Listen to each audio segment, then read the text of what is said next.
অতিরিক্ত পণ্যবাহী যান চলাচলে নাজুক যশোর খুলনা মহাসড়কের অবস্থা। ভারী যান চলাচল নিয়ন্ত্রণে কোনো কাজে আসছে না ১.৫ কোটিরও বেশি টাকায় নির্মিত ওয়েস্কেল।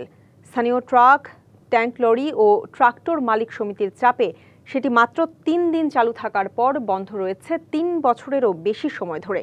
এতে নষ্ট ও চুরি হয়ে যাচ্ছে যন্ত্রাংশ ও স্থাপনা।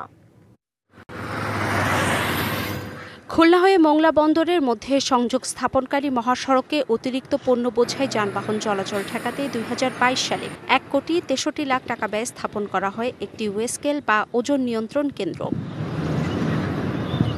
প্রথম ৩ দিন ব্যবস্থা নেওয়া হয় ৪১টি ট্রাকের বিরুদ্ধে।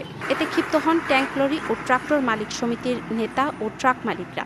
ওই বছরের ১৯শে মার্চ কর্মচারীদের ওপর চালানো হয় হামলা। বন্ধ করে দেওয়া হয় ওজন নিয়ন্ত্রণ কেন্দ্রটি। ওই দিন থেকে থেমে আছে ওয়েস্কেলের কার্যক্রম।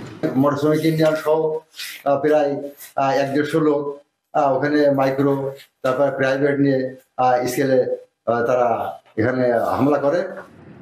অবশ্য মালিক সমিতির নেতারা বলছেন তারা ওয়েস্কেল চালুর পক্ষে, তবে তা একযোগে চালু হবে দেশের সব মহাসড়কে।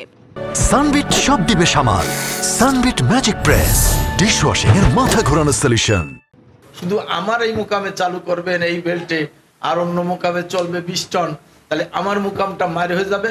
আপনারা চালু করেন একযোগে, একদিন সারা বাংলাদেশ চালু করেন, আমরাও তার পক্ষে আছি। আর তাই যদি না করেন, শুধু আমাদের এটা করতে দেব না।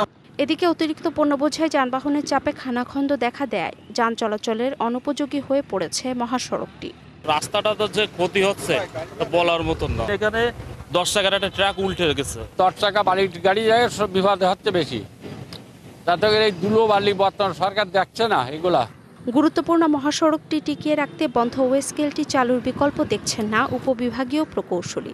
এই ওয়েস্কেলটা বন্ধ রাখা হয়, এখনো বন্ধ আছে, কিন্তু এটা আসলে চালু করা খুবই প্রয়োজন। তা না হলে এই রাস্তা আসলে টিকিয়ে রাখা খুবই অসম্ভব হয়ে পড়বে।